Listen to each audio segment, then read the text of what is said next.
रामकृष्ण हरी. तर चला, शिवला केळी आणली होती खायला, पण त्याला सर्दी झाल्यामुळे देत नाही आणि ती इतकी छान पिकलेली ना.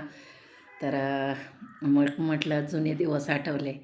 आम्ही पूर्वीला असं केळीचं शिकरण करायचो. तर मग आज पण तेच करावं म्हटलं.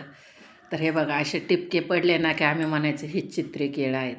तर आता मी ही 4 केळी सोलून घेतली आणि मस्त त्याच्या चकल्या करते. आणि पूर्वीला पाहुणे आले तरी शिकरण असायचं, कधी रवा असायचा, कधी भजी असायची. पण आता ते सगळे गेले आणि आता अगदी गोडाधोडाचं असायचं. तर त्यामध्ये थोडीशी साखर टाकली, दूध टाकलं आणि बघा आपलं शिकरण कसं मस्त तयार झालं आहे. आणि खरंच कोणी कोणी खाल्लं आहे असं शिकरण. आणि मला तर खरंच खूप पहिली आठवण झाली.